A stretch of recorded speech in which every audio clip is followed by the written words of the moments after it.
Hamma bilib qo'ysin. Er-xotinlar ham, yosh qarilar ham, ota-onalar ham. Bolasini oilani buzishga, buyurishga ota-onaning haqqi yo'q shariatda.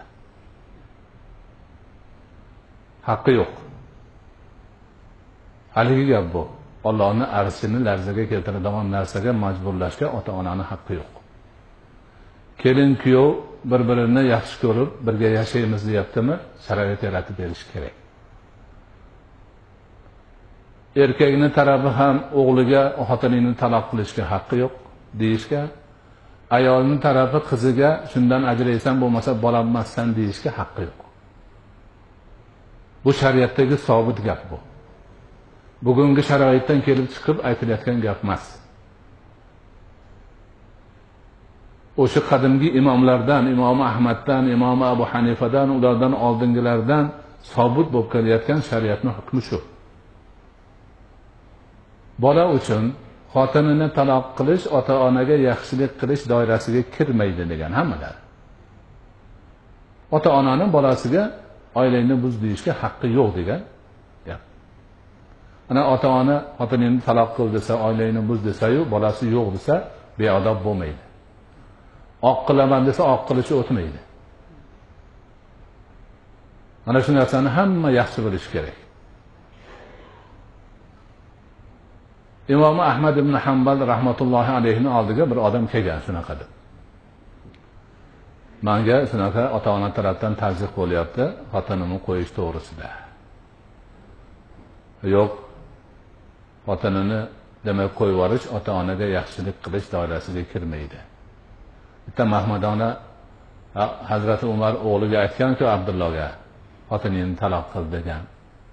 Shunaqa hodisa bo'lgan. Shunda Imom Ahmad ibn Hanbal aytganki, seni otang ham Hazrati Umarday bo'lganda aytadi degan. Hazrati Umar mujtahid inson. Islom ummatining faxri bo'lgan inson. O'sha kelinda shunaqa holat bor edi, shuni bilib aytgan o'g'liga. Shariat yuzasidan, o'zini izzat nafsidan emas. O'zini havoyi nafsiga burib aytmagan u. U odam shariatning hukmini amalga oshirish uchun o'g'li bilmagan narsani bilganidan shu gapni aytgan. Hozirgilar shuni aytayaptimi? Shariat uchun qo'yaptimi? Yo'q, shariat eslarida yo'q ularni. O'zlarining havoyi nafslari bor. Kelin bechara yoki kuyov bechara nimadir qilgan bularni havoyi nafsiga yoqmaydigan.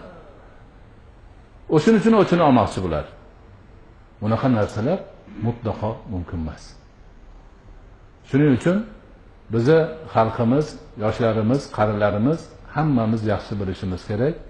Ana o'sha taloq masalasida demak juda ehtiyot bo'lish kerak. Istig'jon, achchiq chiqar, urushar, urushsin, so'kishsin, tepishsin, nima qilsa qilsin, taloqni aytmasin.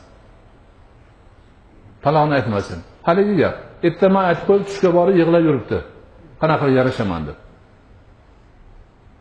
Shuningdek, erkaklar xotiniga gapini o'tkaza olmasa, falon qilmasang taloqsan deyishmasin. Boshqa ishlarni qilsin mayli, lekin oraga taloqni qo'shishmasin. Ota-onalar hammasi aqlini peshlasin. O'zlari bolalarning boshlari uylashib qo'ygan. Endi bugunga kelib ajrasandan deyishmasin.